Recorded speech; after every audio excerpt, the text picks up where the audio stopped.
सूर्य ग्रहण का असर देश और दुनिया में जारी है। चांद की छाया तले सूर्य छिपने लगा है। ज्योतिष के मुताबिक इस सूर्य ग्रहण पर गुरु की दृष्टि हावी है, यानी बृहस्पति की चाल उल्टी है। क्या इसमें देश दुनिया की तरक्की का कोई संदेश भी छिपा है? क्योंकि इस वक्त भारत समेत पूरी दुनिया इकोनॉमी की सुस्त चाल से जूझ रही है। क्या सूर्य ग्रहण के बाद दुनिया के अच्छे दिन शुरू हो जाएंगे? क्या सूर्य ग्रहण के बाद ग्रह नक्षत्रों की चाल से हिंदुस्तान विश्व गुरु बन पाएगा? सूर्य ग्रहण में शुभ संकेत के कितने सिग्नल हैं? इन तमाम सवालों पर हम अपने एस्ट्रो गुरु और ज्योतिषाचार्यों के खास पैनल से बात करेंगे। लेकिन उससे पहले आपको देश के अलग अलग हिस्सों से आ रही सूर्य ग्रहण की कुछ बेहद अनूठी तस्वीरें दिखा रहा हूं। आपके सामने दिल्ली की तस्वीर है, गांधीनगर की तस्वीर है, मुंबई की और कुरुक्षेत्र की तस्वीरें हैं। ये अबू धाबी की तस्वीरें आप देख रहे हैं, जहां पर करीब 70% सूरज ढक दिया है चांद ने और बाकी का हिस्सा बचा हुआ है। कितनी खूबसूरत तस्वीर है सूर्य ग्रहण की, आप देखिए। और चूंकि हम आपसे बार बार कह रहे हैं कि आप ये रिस्क ना लें सूरज को नंगी आंखों से देखने का या चश्मा लगाकर भी देखने का, इसलिए आप जो है वो इंडिया टीवी पर देखें। लेकिन अब जो आप तस्वीरें देख रहे हैं, देखिए अबू धाबी की तस्वीर आप देख रहे हैं, ओमान की तस्वीरें हैं। ये सूर्य ग्रहण अब धीरे धीरे खत्म भी होने लगा है। ओमान में जो सूरज पूरा ढक गया था, अब वो थोड़ा थोड़ा दिखने लगा है। अबू धाबी में जितना सूरज ढकना था उतना ढक चुका, अब धीरे धीरे सूरज फिर से बाहर आ रहा है, ऐसा लग रहा है। तो सूर्य ग्रहण अब धीरे धीरे खत्म हो रहा है और जैसे धीरे धीरे सूरज ढका था वैसे ही धीरे धीरे सूरज अब बाहर आ जाएगा और पूरा सूरज आपको नजर आने लगेगा। तो अबू धाबी और दुबई की तस्वीरें आप देख रहे हैं। दुबई में लगभग सूरज गायब हो चुका, अबू धाबी में ऐसा लग रहा है जैसे अलग अलग तुलनाएं हम कर रहे हैं तो किसी ने हेयर बैंड लगा रखा हो, सुनहरे रंग का हेयर बैंड, वैसी तस्वीर भी लग रही है। तो कमाल की तस्वीरें आ रही हैं अबू धाबी, दुबई, दुनिया के अलग अलग हिस्सों से। अब इस तस्वीर को देखिए, सूरज कितना खूबसूरत दिख रहा है। पीछे लालिमा, ये जम्मू की तस्वीरें हैं, पूरी लालिमा सी लग रही है और उसके बीच में ऐसा लग रहा है जैसे किसी ने चांद को सुनहरे रंग से रंग दिया हो, लेकिन है ये सूरज। सूर्य ग्रहण की बेहद खूबसूरत तस्वीरें आप देख रहे हैं। जम्मू की तस्वीर इस वक्त आपके स्क्रीन पर। देश और दुनिया में सूर्य ग्रहण का यह अनोखा नजारा देखने को मिल रहा है। कहा जा रहा है कि 1933 के बाद ऐसा सूर्य ग्रहण देखने को मिल रहा है। और जब हम इस सूर्य ग्रहण की बात कर रहे हैं तो यह भी याद रखिएगा कि साल में जो सबसे बड़ा दिन होता है वो आज का दिन है। 21 जून का दिन सबसे लंबा दिन होता है और उस लंबे दिन में इस सूर्य ग्रहण की तस्वीरें दुबई, अबू धाबी और जम्मू को देखिए, कितने अलग अलग रूप आपको सूरज के दिख रहे हैं। दुबई में जैसे सूरज गायब ही हो गया, नाम मात्र का बचा है। अबू धाबी में करीब 70% बचा है। और जम्मू को आप देखिए, जम्मू में जैसे आप पेंटिंग में बनाते हैं कि किसी छोटे बच्चे को आपने दे दिया कि जरा रंगो, और उसने चांद को पीले से रंग दिया और आसमान को लाल से, और उसकी मासूमियत इस खूबसूरत तस्वीर में नजर आती है जैसे किसी बच्चे ने आसमान में कैनवस मानकर और ये सूर्य ग्रहण रंगा हो, वो तस्वीर निकल कर आ रही है। कितनी खूबसूरत। देश के अलग अलग हिस्सों से तस्वीरें आ रही हैं, दुनिया के अलग अलग हिस्सों से तस्वीरें आ रही हैं। वैसे तो बहुत सामान्य सी घटना है कि पृथ्वी और सूरज के बीच चांद आ जाए, और ये हम आपको ये भी जानकारी दे रहे हैं कि कहां कहां पर कितने बजे तक सूर्य ग्रहण है। उत्तर प्रदेश में 10:26 से शुरू होकर 1:58 तक, उत्तराखंड में 10:24 से शुरू होकर 1:50 तक ये सूर्य ग्रहण रहेगा। बिहार में 10:37 से 2:09 तक रहने वाला है। झारखंड में भी 2:09 पर सूर्य ग्रहण खत्म हो जाएगा। मध्य प्रदेश में दोपहर 1:47 पर खत्म हो जाएगा। छत्तीसगढ़ में 1:58 तक सूर्य ग्रहण चलेगा। राजस्थान में देखिए 1:44 पर सूर्य ग्रहण खत्म हो जाएगा। हरियाणा में भी 1:47 का ही वक्त है। पंजाब में भी 1:47 का वक्त है। तो जो अलग अलग प्रदेश हैं उनके लोकेशन पर निर्भर कर रहा है कि सूर्य ग्रहण कब तक असर छोड़ेगा। महाराष्ट्र में 1:27, जम्मू कश्मीर में 1:40 पर सूर्य ग्रहण का असर खत्म होने लग जाएगा।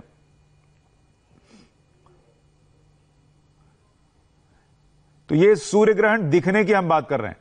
अगर आप बात कीजिएगा सूर्य ग्रहण के प्रभाव की, और ज्योतिष शास्त्र के हिसाब से कीजिएगा तो ज्योतिषाचार्य बता रहे हैं कि इसका असर दिखने में ही महीना भर लग जाता है, यानी 21 जुलाई से इसका असर आपके जीवन पर पड़ेगा। लेकिन हमारे साथ डॉक्टर अमरेश मेहता भी जुड़ गए हैं, वास्तुशास्त्री।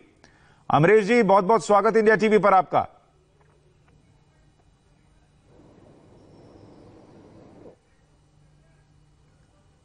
डॉक्टर मेहता, आप सुन पा रहे हैं मुझे? देखिए, हमारे और आपके संपर्क पर भी ग्रहण लगा हुआ है, पर यह ग्रहण भी मैं ज्यादा देर टिकने नहीं दूंगा, इसको अभी खत्म करेंगे और आपसे भी बातचीत करेंगे। इंदु प्रकाश जी, जब हम ब्रेक पर जा रहे थे तो हमने चर्चा की थी कि इस ग्रहण का दुनिया की और देश की अर्थव्यवस्था पर भी कोई असर पड़ेगा क्या? क्यों नहीं, दुनिया में हर चीज का, हर जब एक पत्ता भी खटकता है तो उसका सारी चीजों पर असर होता है। अगर आपकी नाक बंद कर दी जाए तो पूरा दम घुट जाएगा, या कोई आपका हाथ जोर से पकड़ दे तो आपके पैर आगे नहीं चल पाएंगे। तो वैसे ही ग्रह का ये जो ग्रहण है, इसका प्रभाव हर चीज पे पड़ेगा, अर्थव्यवस्था पर भी पड़ेगा। अब भारत की जनपत्रिका में ये ग्रह अगर गोचर में चंद्रमा से देखें तो 12th हाउस पे है। 12th हाउस यानी खर्चों पर, यानी भारत को अपने खर्चे कम करने पड़ेंगे। तो इट्स ओके, ऐसे ही बहुत से लोगों को पड़ेगा, तो वो तो एक ग्लोबल इंपैक्ट है। लेकिन साइमल्टेनियसली ये ठीक वैसी ही चीज है जैसे अभी बीच में आप एक बात कह रहे थे जो बड़ा अच्छा लगा कि अब इसके बाद विश्व की अर्थव्यवस्था का क्या होगा। वो बड़ा इंपॉर्टेंट सवाल है। आपने कभी चीते को छलांग लगाते देखा है? गौर से देखिए, प्रकृति का नियम है, छलांग लगाने के पहले चीता खुद को सिकोड़ता है और उसके बाद छलांग लेता है। तो अभी ये चीता, वक्त का चीता, खुद को सिकोड़ रहा है अगली छलांग के लिए। विश्व की अर्थव्यवस्था 2024 के बाद आज से कई कई कई गुनी ज्यादा अद्भुत होगी। ये वो समय है जब विश्व की अर्थव्यवस्था को पैर पीछे खींचना पड़ रहा है। ये वक्त की बात है, लेकिन आने वाले समय में ये विश्व की अर्थव्यवस्था श्रेष्ठतर होगी और भारत की अर्थव्यवस्था तो निश्चित रूप से बहुत ही सुंदर हो जाएगी। और इस समय जितनी भी घटनाएं घट रही हैं, ऑलमोस्ट सब भारत के फेवर में है। रीजन देयर बाई, भारत की लग्न से भारत का भाग्येश शनि है, जो भाग्येश भाग्य स्थान पर गोचर करे, इससे सुंदर क्या हो सकता है। अगर शनि भाग्येश हो तो भाग्येश 30 साल में एक बार अपने यहां आता है और 2.5 वर्षों के लिए भाग्येश भाग्य में, और उसके बाद करियर का मालिक, राज्य का स्वामी राज्य में 2.5 साल तक। तो आने वाले 5 वर्ष भारतीय अर्थव्यवस्था ही नहीं, भारतीय राज्य व्यवस्था के लिए भी बड़े ही उत्तम है।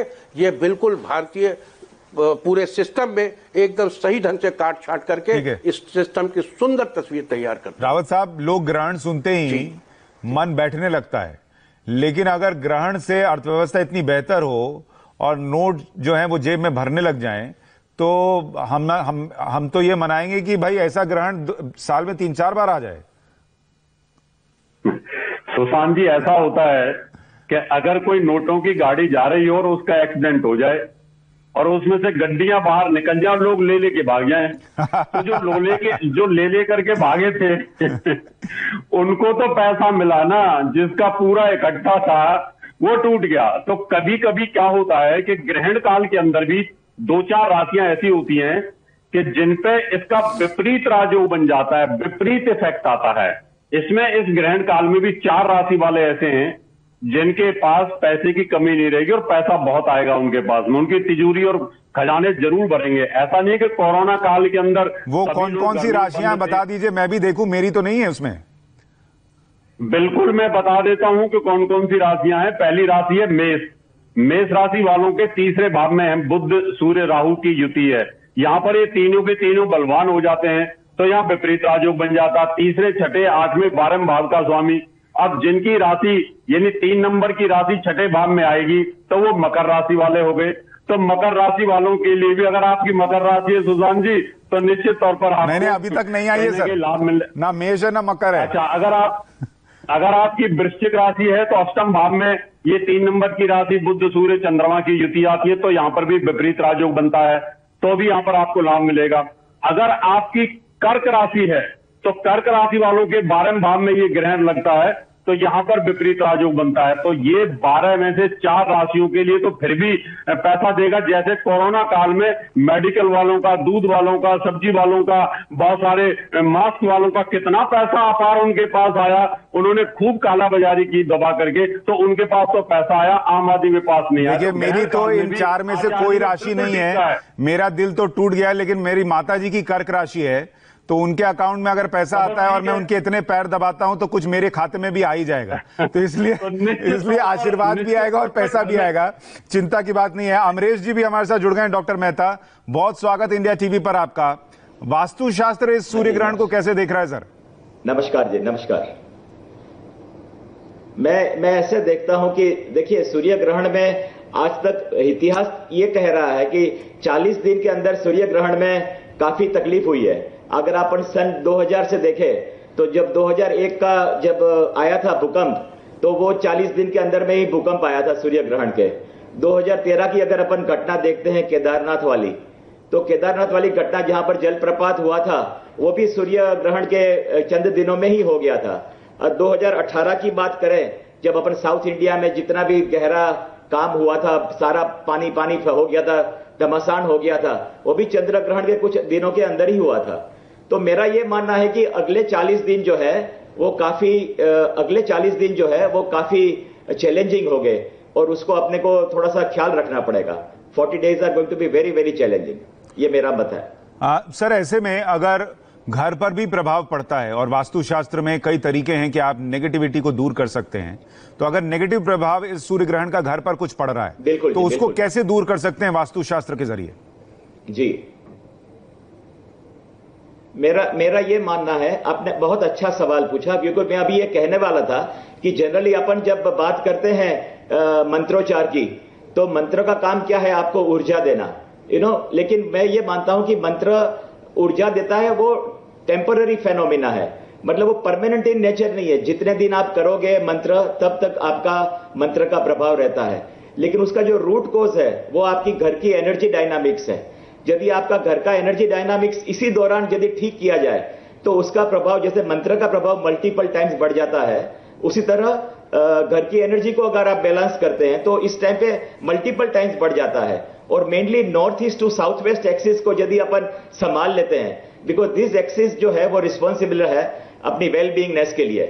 नॉर्थ ईस्ट आपकी शारीरिक स्वस्थता के लिए, and south west region, south west से लेकर वेस्ट तक का रीजन आपकी ओवरऑल फाइनेंशियल वेल बीइंगनेस और स्टेबिलिटी के लिए।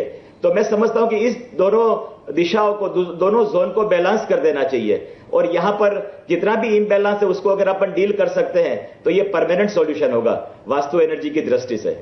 एक और सवाल का सर जवाब दे दीजिए। अभी हमारे दोनों ज्योतिषाचार्य कह रहे थे कि कई राशियां ऐसी हैं जिन पर नोट बरसेगा, ऐसा सूर्य ग्रहण प्रभाव छोड़कर जाएगा जी। रावत साहब कह रहे थे 4 हैं, बाकी जो 8 बच गई वो भी थोड़े मैग्नेट की तरह सिक्के नोट खींच पाए, इसके लिए कोई वास्तुशास्त्र है? हाँ, मैं समझता हूं कि वास्तुशास्त्र में यदि आप साउथ वेस्ट के बाद और वेस्ट के पहले वाला जोन में कोई भी अगर आप green, brown, red, orange colour निकाल देते हैं और उस जगह की ऊर्जा को एक्टिवेट करा देते हैं, तो आई एम टेलिंग यू कि ये जो कह रहे हैं कि नोट बरसेगी, तो मैं नोट बरसेगी ऐसा तो नहीं बोलता, लेकिन वाकई वो एबिलिटी टू अट्रैक्ट मनी जिसको कहते हैं कि पैसा आएगा भी और स्थिर रहेगा, वो संभव है। नहीं, लेकिन एक्चुअली होता है कि सर पैसा आएगा में वो फील नहीं आता, नोट बरसेंगे में ऐसा लगता है कि कमाल होने वाला है, तो वो पॉजिटिविटी अपने आप अंदर आ जाती है। तो वो अभी वही रहने दीजिए, उससे मन थोड़ा खिला खिला सा रहता है। विक्रमादित्य जी के पास चलते हैं। विक्रमादित्य जी, आप लगातार हवन कर रहे हैं, यज्ञ कर रहे हैं, आप क्या देख रहे हैं अर्थव्यवस्था पर इस सूर्य ग्रहण के असर के लिहाज से? सुशांत जी, मैं कई चीज काफी देर से सुन रहा था, चीजों को समझने का प्रयास कर रहा था। हम लोगों ने कई सारे कलंक ग्रहण पे ही डाल दिए हैं सारे। हर चीज का कलंक समस्त लोग, मुझे ऐसा दिखाई देता है कि सिर्फ ग्रहण पे ही मनाते जा रहे हैं कि ग्रहण के कारण ही इस पृथ्वी पर कोरोना आया, पिछले ग्रहण के कारण से ये हुआ, पिछले कारण, ये सब हमारे कर्मानुसार होता है। इस बात को हमको समझना चाहिए। हम अपने कर्म, आज से पहले भी ग्रहण आए, हजारों साल पहले भी ग्रहण हुए, उस वक्त तो कोरोना उत्पन्न नहीं हुआ। ये हमारे की द्वारा किए गए कर्मानुसार को प्रभाव को कई गुना कर देता है। ग्रहण का प्रभाव तो पर्व, मैंने कहा भारतीय संस्कृति तो वो संस्कृति है कि जिसके अंदर सब चीज से रक्षा करने के मार्ग प्रशस्त किए गए हैं। सोचे कितना सुंदर योग भारतीय संस्कृति ने बनाया कि किस राशि के अनुसार से समझ लिया कि ऐसा प्रभाव है तो उसको बचने के लिए ये प्रभाव कर ले, ये उपाय कर ले। ऐसा नहीं है कि पूरे, देखिए सूरज निकलता है, हर जगह पर धूप एक जैसे पड़ती है, परंतु मैं कुछ ज्यादा प्रयास कर लूं तो एसी लगा लूंगा अपने घर में, एक व्यक्ति कम प्रभाव करेगा तो झुग्गी में बैठ जाएगा जाकर, एक आदमी और बढ़िया करेगा एसी प्लांट लगा लेगा। आपने बहुत अच्छे कर्म कर रखे हैं, आप लोग इस वक्त एसी बहुत बढ़िया बिल्डिंग में बैठे हैं। तो ये हर व्यक्ति के कर्मानुसार अलग अलग प्रभाव है और उन कर्मों के प्रभाव को हम खत्म भी कर सकते हैं, मंत्र जप कर अनेक अनेक उपायों करने के द्वारा उन सबको ठीक कर सकते हैं। परंतु केवल ग्रहण पर कलंक लगाने से काम नहीं चलने वाला। मुझे काफी देर से यही बात समझ में आ रही है कि हम सब लोग केवल हर चीज का जो प्रभाव है वो ग्रहण पे ही मरते जा रहे हैं। मैं कहूंगा, मैंने जैसे कार्य, लेकिन सर जो विक्रमादित्य जी, कई लोग, मैं आपकी बात से सहमत हूं कि सब कुछ सिर्फ ग्रहण पर नहीं है और कोई ऐसा कह भी नहीं रहा कि सब कुछ ग्रहण पर है। कई लोग कह रहे हैं कि इसका असर थोड़ा बहुत ऊपर नीचे हो सकता है, पर मैं ये कह रहा हूं कि अगर सब कुछ कर्म पर ही निर्भर है तो फिर लोग कहेंगे कि अभी इस ग्रहण के दौरान जो आप हवन कर रहे हैं उसकी क्या जरूरत है, फिर कर्म के हिसाब से ही चलें, हवन ना करें, मंत्रोच्चार ना करें। क्यों नहीं, वो भी तो सदकर्म है। सदकर्म करने का सदप्रभाव है, अशुभ कर्म करने का अशुभ प्रभाव है। यदि हमारे ऋषि मुनियों ने ग्रहण की छाया से दूर रखते हुए व्यक्ति को यज्ञ आध्यात्मिक अनुष्ठान करने की प्रेरित करने का सिद्धांत बनाया तो इसीलिए कहा ना कि उसके प्रभाव से बचने के लिए उस क्षेत्र में मत जाओ। उस क्षेत्र में जाओगे बारिश का प्रभाव वहीं पड़ेगा जो बारिश से भीगेगा, प्रत्यक्ष प्रभाव है। अप्रत्यक्ष प्रभाव भी कई प्रकार के होते हैं, उन अप्रत्यक्ष कर्मों के प्रभावों के लिए अध्ययन चाहिए। जब तक ज्योतिष विज्ञान इत्यादि ऋषि मुनियों ने अध्ययन कर वो सिद्धांतों को विकसित किया, उन सिद्धांतों के अनुसार से हम समझेंगे तो चीजें हमें प्रत्यक्ष रूप से समझ में आने का प्रयास करेगा। मंत्र का मनन करने से सद्भावना का उदय होता है और सद्भावना से आपके मनोमस्तिष्क पर एक शामक प्रभाव पड़ता है। उस शामक प्रभाव से वातावरण में भी उसका जो वाइब्रेशन का प्रभाव पड़ता है और उससे सामने वाले आपके जो दुष्प्रभाव हैं वो दूर होते हैं। ये प्रत्यक्ष प्रमाणित है कि अगर आप बार बार नेगेटिव सोचते चले जाओगे तो आपके अंदर भी उन दुर्भावनाओं का बात का प्रभाव अपने अंदर आ जाएगा। और सद्भावना के वातावरण में रहोगे तो सद्भावना से आपके कर्म भी सुधरेंगे और आपके मनोभाव भी सुधरेंगे। और देखिए फिर मेरे मन में एक सवाल आया और ये अच्छा है, देखिए मन में सवाल आए तो पूछ लेना, आप जैसे ज्ञानी लोगों से अच्छा है इसलिए मैं पूछ ले रहा हूं कि अगर मंत्रोच्चार से सदकर्म होते हैं और उसका अच्छा प्रभाव पड़ता है, मैं ज्यादा धार्मिक आदमी नहीं हूं, बहुत ज्यादा मंत्रोच्चार नहीं करता, पर मेरा जीवन भी ठीक चल रहा है और आप मंत्रोच्चार करते हैं, आपका भी ठीक चल रहा है। मंत्र तो एक माध्यम है ना, इसमें प्रश्न क्या है? अर्थ है क्या आप ये कहना चाहते हैं कि आप धार्मिक नहीं है तो आपका जीवन खराब होना चाहिए? सनातन धर्म इतना विशाल है, उसमें आपकी भी जीवन शैली समाहित है। इस बात को समझे कि केवल सनातन पद्धति ही अकेली पद्धति नहीं है। कभी एक सनातन पद्धति, एक सद्धति, हर धर्म ने अपने अनुसार सद्भावना का प्रयोग किया। एक कम्युनिस्ट है, वो धर्म को नहीं मानता, परमात्मा को नहीं मानता, लेकिन लोगों की अच्छी सेवा करता है, सद्भाव करता है, अच्छे कर्म करता है, तो क्या उस पर दुष्प्रभाव होगा? बिल्कुल नहीं। वही प्रभाव है ना। मंत्र जो है एक अलग शाखा है और वो भी प्रभाव दिखाती है अपना। और आध्यात्मिक दृष्टिकोण से, यदि आदि भौतिक दृष्टिकोण से देखा जाए तो उसका एक अलग प्रभाव है और बहुत बढ़िया है। आज जिस पर लेवल पर हम हैं, क्या हमारे पूर्वज उस समृद्ध लेवल पे नहीं थे? उससे बढ़िया समृद्ध लेवल पे थे। अगर आप आज से 2000 पूर्व भारत का इतिहास देखें तो हम लोगों ने हर तरह का वर्चस्व प्राप्त किया, सब कुछ किया, परंतु पराधीनता के कारण से हम अपने वर्चस्व से श्रीहीन हो गए। आज के तारीख में यदि बात करें तो हर संस्कृति में अपने अपने सिद्धांत के अनुसार से उस वर्चस्व को प्राप्त करने का मार्ग प्रशस्त किया गया है। अब इस पर देखिए, इस पर थोड़ी मैं और लोगों की भी प्रतिक्रिया चाहूंगा। और देखिए अच्छा ठीक है, अभी ब्रेक नहीं ले रहे हैं। इंदु प्रकाश जी, आप जो एक तो विक्रमादित्य जी कह रहे हैं उस पर भी अपनी प्रतिक्रिया दीजिए कि क्या हमने सूर्य ग्रहण पर ही ज्यादा दोष लगा दिया है। और दूसरा मैं इसलिए पूछ रहा था कि अगर मैं मंत्रोच्चार नहीं करता हूं और वो करते हैं तो इस पे कर्म में क्या फर्क पड़ता है, क्योंकि उन्होंने कहा कर्म प्रमुख है, सूर्य ग्रहण जैसी घटनाएं प्रमुख नहीं है। तो वो इसलिए मैं कर्म का प्रभाव पूछ रहा था कि मंत्रोच्चार ही कर्म में माना जाएगा या अच्छा काम करता हूं ये कर्म में माना जाएगा। बड़ा लॉजिकल सवाल है। देखो, every logical question must be answered. हमारा जो सनातन जीवन शैली है इसमें न्याय, सांख्य, योग, वैशेषिक, मीमांसा और उत्तर मीमांसा 6 दर्शन बताए गए हैं।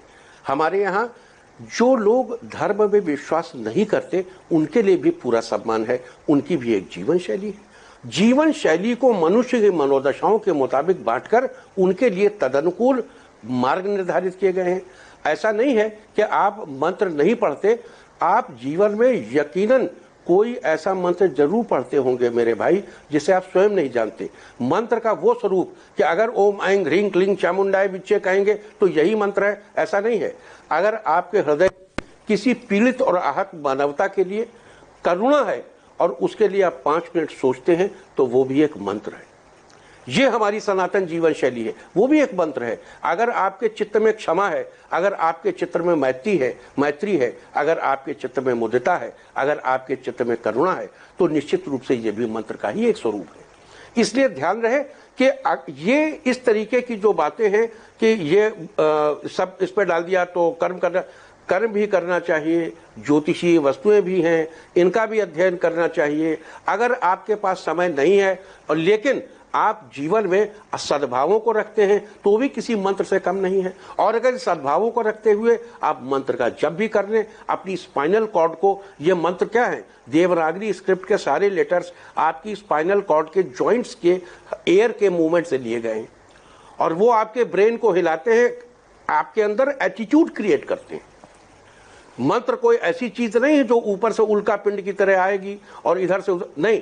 मंत्र एक समुच्चय है, it's a complete sound engineering. अगर आप इसको प्रॉपर करें, आप क्षमा, मैत्री, मुदिता, करुणा आदि सद्भावों के साथ मंत्र का भी प्रयोग करें, आपका जीवन और अच्छा हो जाएगा।